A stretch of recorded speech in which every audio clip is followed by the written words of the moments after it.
She flinched when I reached for her shoulders in the kitchen. No big scene, just a small twist away like my hands were hot. The dishwasher hummed. She stood with a dish towel she didn't need. Not in the mood, Erin said. Eyes on the sink, not on me. Hasn't been your mood for a while. I leaned on the counter. You want to tell me what changed? Nothing changed. She folded the towel once, then again, like she was packing a parachute. I've got stuff to do. If I'd known where that sentence was headed, I'd have cut the power at the breaker and called it a night. But I didn't. I tried one more time. You're checked out, I told her. Or you somewhere else? Which is it? Stop making everything heavy, Mark. She set the towel down like a period. Please. The only thing heavier than silence is silence that's trained to look like politeness. I let it sit between us. Then I made a choice. No more reaching for someone who's already halfway out the door. I didn't say it. I wrote it down inside and underlined it twice. Okay, I nodded. Then I'm going to make a couple changes. What changes? We'll get there. If I'd had the sense to read my own handwriting in that moment, I could have saved myself some miles. But I'm stubborn when I believe in a thing.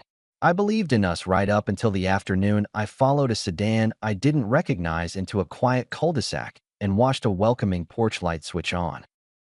The next morning, I cooked eggs and slid a plate to her side of the island. Date night Friday, I said. No phones, no multitasking, just us. There's a little place by the lake, live music, decent burgers. I can't Friday, she answered before the plate stopped skidding. Busy. With what? Errands. Laundry, groceries. I told you. She took her coffee to the sink, ran water for 3 seconds like she was rinsing a ghost cup, then set it aside. You need 3 hours for groceries now. Don't do that, she shot back. Don't interrogate. It's exhausting. I'm trying to schedule time with my wife. I kept my voice flat. If that's interrogating, we have a new dictionary at home.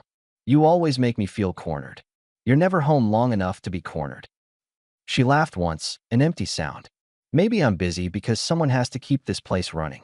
I handle the yard, cars, insurance, the water heater you forgot to mention until it flooded the laundry closet.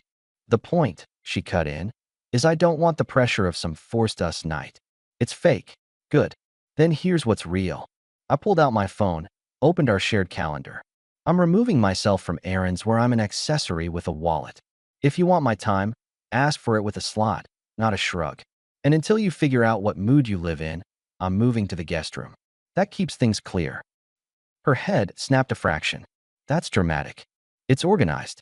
We've been pretending the couch divide is an accident. I'm making it a plan. Budget's getting split too. Your expenses, my expenses, shared list for the house. I'll email the spreadsheet at lunch. I don't need your spreadsheets.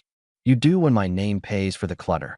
She stared at me like I'd poured her coffee over the sink instead of water. You're punishing me. No, I'm not putting skin in a game I'm not allowed to play. I gathered my keys. There's a cookout at Tom and Dana's Saturday. We're either going as a couple and acting like one, or I'm not going. If you choose the first, I'll show up. If you choose the second, call a ride. That's petty. It's adult.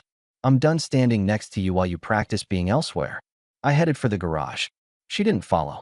The eggs got cold where I left them. On my way to the truck, I texted Dana. I might be solo Saturday. Long story. She replied with a thumbs up and a come anyway. I told her I'd let her know.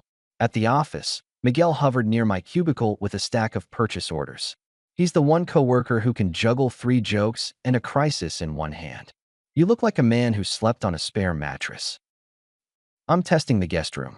Hypoallergenic solitude. The deluxe package. Something like that.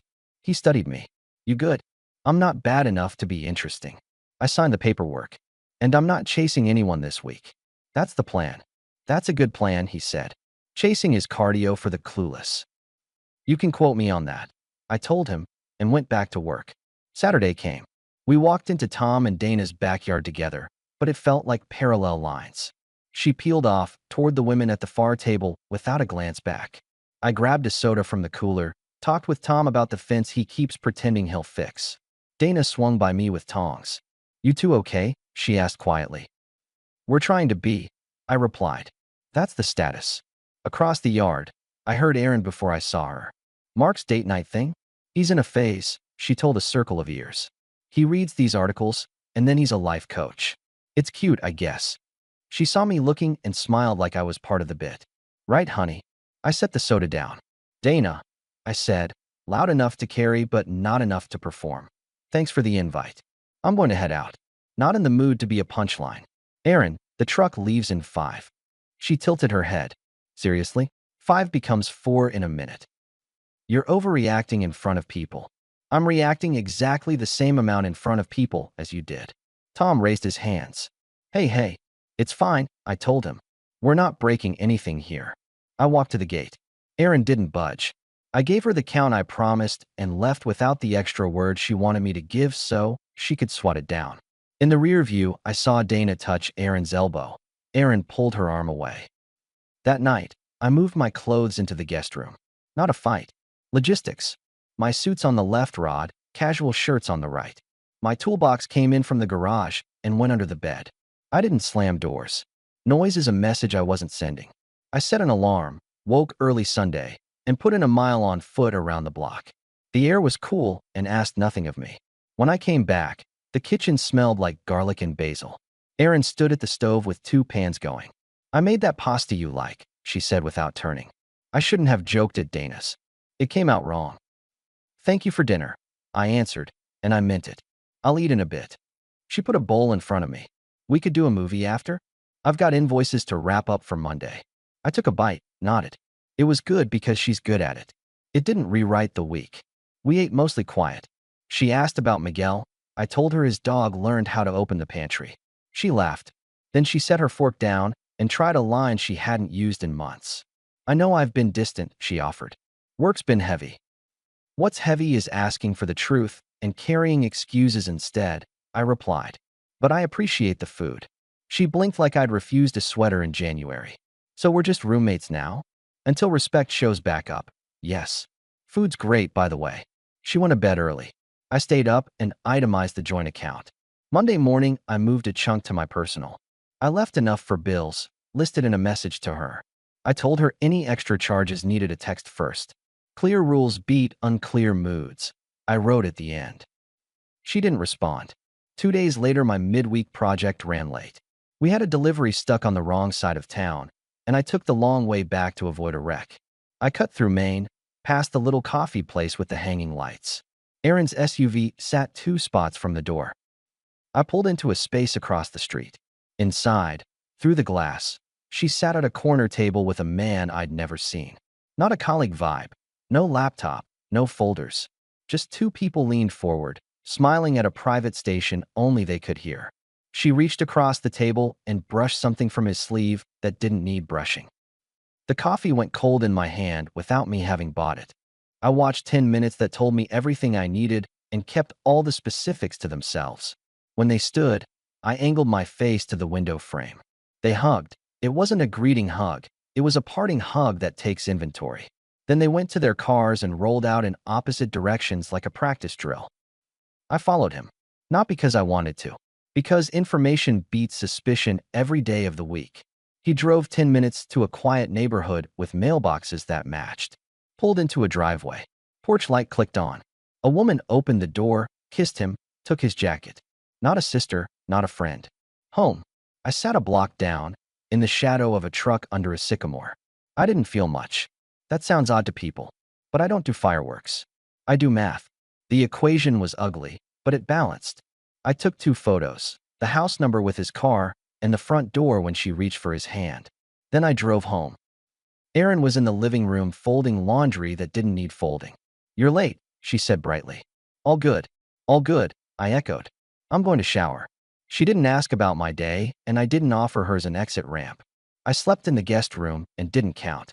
The next afternoon, I parked a block from his street at 5:30, waited 20 minutes, and watched him leave in gym clothes. Short window. I walked to the house and rang the bell. The same woman opened the door with a polite smile that assumed I was selling something. Hi, I said. I'm Mark. I think we have a problem with overlapping calendars. Her eyes narrowed in a way that said she collects details before she spends words. Okay, can we talk for 5 minutes? On the porch is fine. I held up my phone. I'm not here to blow up your life. I'm here because mine's already smoking. She stepped out and pulled the door closed. I'm Lauren. Is this about Caleb?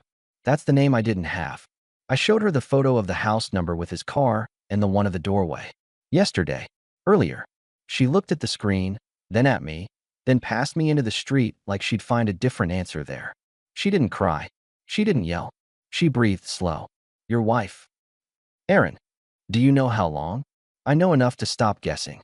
Lauren leaned her shoulder against the post like she needed something to keep her vertical while the floor shifted. I thought it was work hours. Extra clients. I thought mine was laundry. She let out a sound that wasn't a laugh. What are you asking from me? I'm not asking anything. I pointed at my own chest. I'm telling Erin tonight.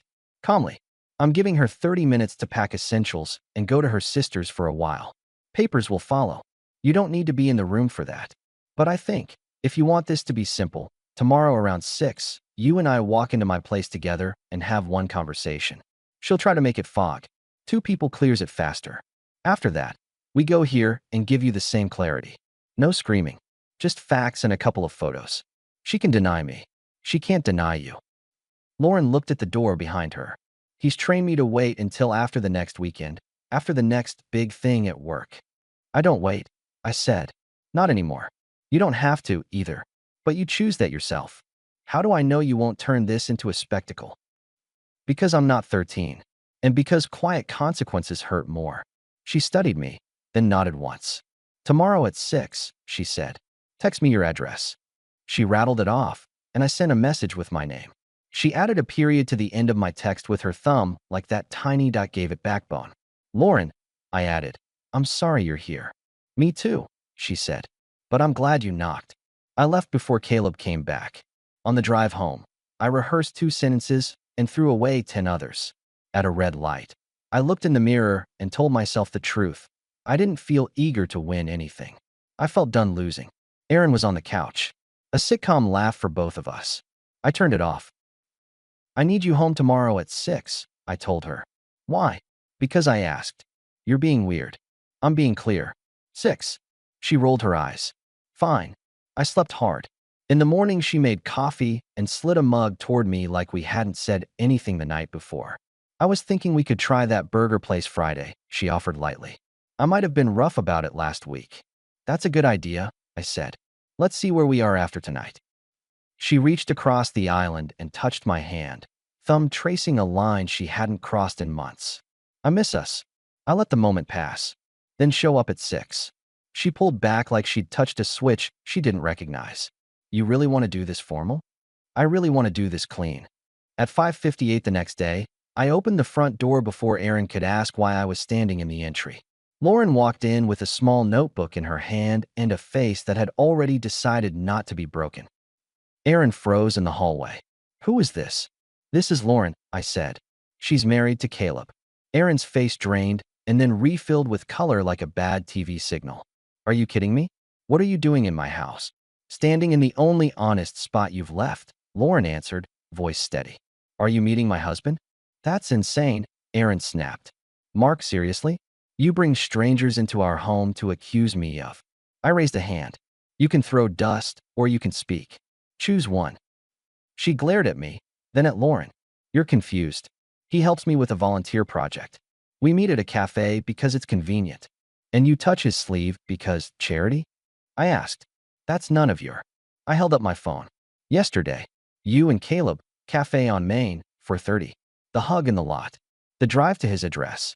Door opens. Lauren caught the rest. Lauren opened her notebook and slid a printed photo across the console table.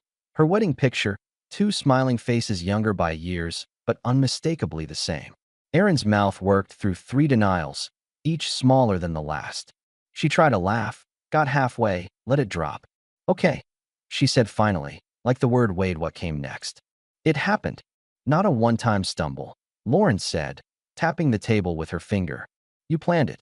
My guy has new grooming products and a gym schedule that doesn't add up. I know the shape of these things. Erin's eyes flicked to me. We can fix this, she said quickly. You and me. We got lazy. What we got, I replied, is a new arrangement. You're going to pack a bag now and go stay with your sister. No theatrics. No speeches. I'll put together the paperwork tomorrow. Anything you need from the house, text me and I'll leave it on the porch. You can't just. I can. And I am.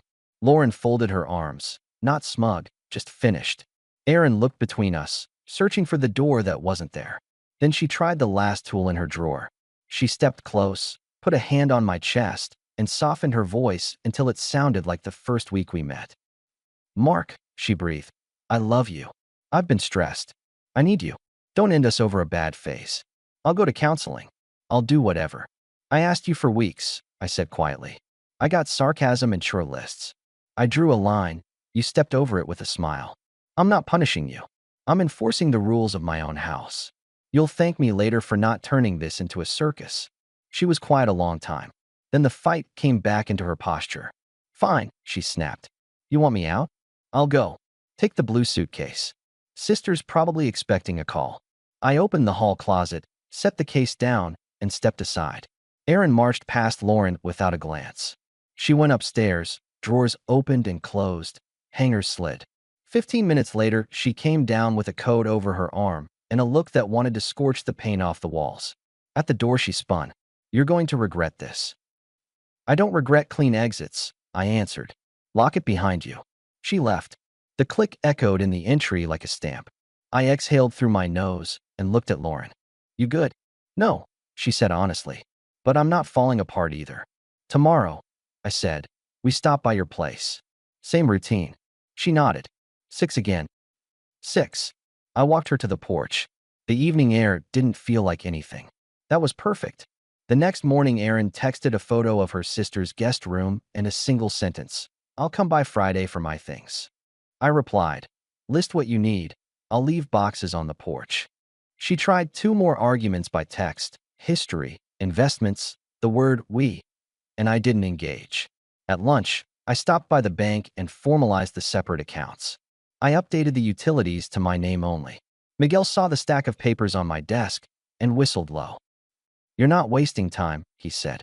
I'm done donating time to a fund that pays me in disrespect. He grinned a little. That's a line. Keep it, I told him. I'm giving them away today. At 5:55, I parked 2 houses up from Lauren's place. The light in the front room was on. I knocked exactly at 6. He opened the door, gym bag strap across his chest like he was ready to jog past any conversation. Caleb, I asked like I wasn't sure. Yeah? Can I help you? Lauren stepped into view behind me. Yeah, you can, she said. We're going to have a conversation without the usual fog. His face did the math in pieces. Me, Lauren, the time of day, the lack of smile. He went defensive. This is crazy. You can't just show up. I asked you questions for weeks, Lauren said, voice flat. You gave me bedtime stories. Now you're going to answer his. He tried to close the door. I put my hand on the edge without force, just a reminder of physics. We're not here to fight, I told him. We're here to align calendars. That doesn't even make sense, he snapped. I don't even know who you are. I'm the man married to Erin. Cafe on Main, 4:30, Monday. The hug in the lot. The drive home to your porch where my camera's better than your schedule.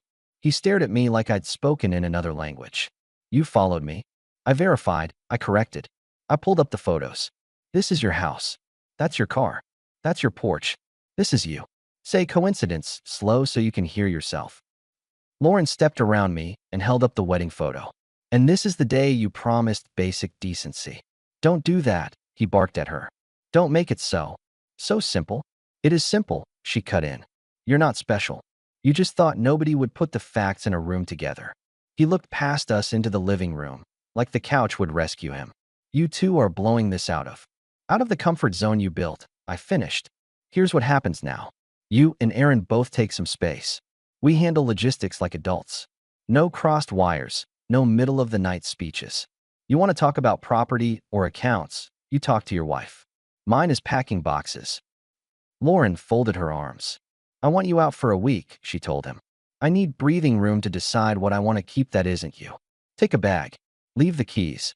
You'll get a call when I'm ready to deal with the rest. You can't kick me out of my own. I can ask, she replied. And I can let the locks do the rest if you make it messy. He looked at me, hoping for a male solidarity he hadn't earned. You really okay with this guy showing up at our house? He threw at Lauren. You're siding with a stranger? He's not a stranger, she said. He's the only one in this entryway telling the truth. He swore under his breath. I didn't flinch. I don't escalate, I subtract. After a minute of pacing, he went upstairs, grabbed a duffel, and came down trying to make enough noise to feel like power.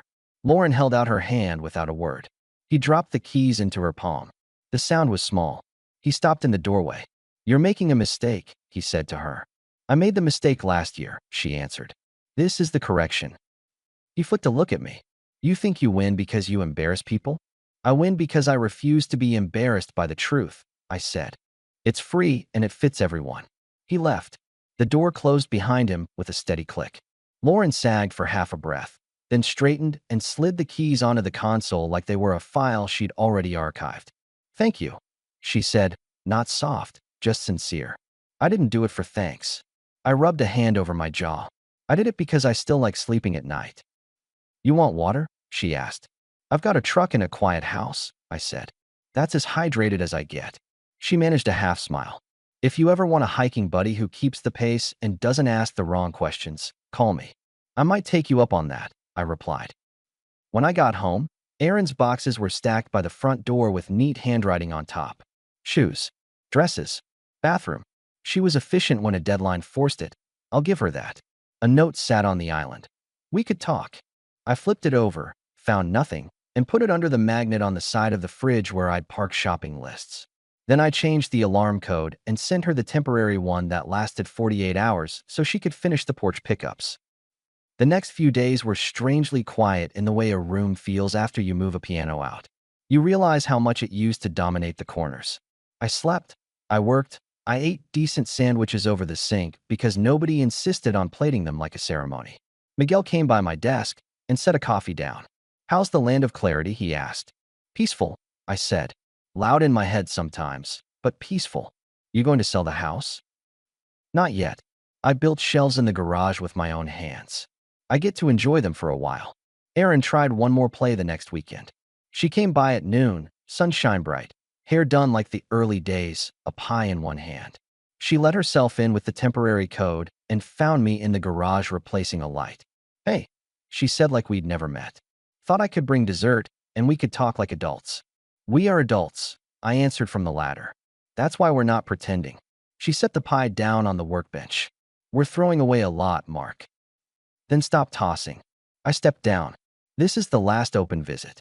After today, porch only. It's not personal. It's policy." "A policy," she repeated, biting the word. "You really love your rules." "They love me back." She tried walking closer, fingers sliding along the workbench like she wanted to remind me of old projects, old afternoons. "We had 10 years," she said. "You really want to blow it all up over a few bad months." "You had 10 years," I corrected. "And you spent the last 6 months testing what you could get away with." "You're smart. You already know the answer. If there's something you need from the house, text me by 5. She looked at me for a long time. I met her eyes and didn't blink. Eventually she nodded, like surrender dressed as dignity. "You'll regret not forgiving," she said. "I don't regret clarity," I answered, "and I don't bargain for respect." She left the pie, which I gave to the neighbor kid who mows lawns like a business. Erin's car pulled away and didn't turn back. That was the last time she came inside. Papers moved at their own boring pace. I answered what needed answering and ignored invitations to rewind the story. Lauren texted me twice. A photo of a hiking trail, a link to a taco truck she swore by. We met a week later at a park. We didn't swap pain like trading cards. We walked 4 miles, talked about work, about houses, about how tired advice sounds when it comes from people who haven't had to use it. "People keep telling me to fight for my marriage," she said as we crossed a small bridge. "Like I'm lazy for not going 12 rounds. Fighting isn't the same as keeping," I said. "Sometimes the fight is you telling the referee you're done, letting someone hit below the belt." She nodded. "You sound like someone who makes lists." "I do. And I check boxes like it's my job." We didn't become anything romantic. That wasn't the point. She became the person I texted when my house felt too big at 9 p.m. I became the person she called when she needed to hear a voice that didn't ask her to be cheerful. We got good at making simple plans: a Saturday morning coffee, a Sunday walk, a quick dinner after work. Our schedules became predictable in ways you only appreciate when you've had chaos dressed up as spontaneity. By the time the documents were signed, I traded cable for a better set of wrenches, turned the guest room into a small office, and taught myself to cook 2 new meals that didn't taste like apology. I bought a used boat with more scratches than shine and took it out to the lake at dawn. Not because I turned into some outdoors hero, but because the water doesn't talk unless you ask it to. I heard through a neighbor that Erin moved into a small apartment across town. She kept it clean, got quiet, stayed off the holiday lists. Someone said she and Caleb didn't last past the second month of being out in the open without secret meetings to prop it up. Apparently, practical schedules expose a lot of fantasy. From what I know, and I don't know much, they're not a pair anymore. It barely registered. Comfort's easy when someone else pays for it. Once you're financing your own quiet, you start hearing the truth loud. As for me, my circle tightened and got better. Tom and Dana came by with folding chairs that first weekend I took the boat to the water and asked 0 questions. Miguel dragged me to a trivia night and heckled me every time I missed a question about state capitals. Lauren and I built a routine nobody could poke holes in. Real times, real arrivals, real goodbyes. We call each other friend, without quotation marks. People find that suspicious. Let them. We're not in charge of their imaginations. Sometimes I think back to the kitchen, the dish towel, the first twist away. All the explanations in the world fit inside that recoil. I reached, she recoiled, and I kept reaching. That was on me. The last time I reached was to open my front door for someone who told the truth with me. That's the reach I'll keep. The night everything closed, Erin sent a short message. I hope you're happy. I typed and erased a dozen lines, then answered with the only honest version. I'm at peace, I wrote. That's better. I don't miss the drama. I don't miss the game of translating silence into stories. I like waking up in a house where the calendar on the wall is mine and every plan written on it shows up when it says it will. I cook what I want. I keep tools where I can find them. I go out on the water with Miguel or sit on the tailgate and watch the sky turn without pretending it means anything. I spend real time with people who earn it, including a woman who knocked on her own door with me and chose the truth. The last time Lauren and I hiked, she stopped at the top of a small overlook and pointed out at the lake. You ever think about the what-ifs? She asked. I used to, I admitted. Now I think about the what-nows. What's your what now today? Breakfast tacos, I said. And maybe a nap. She laughed easy. That's a strong plan. We headed down the trail.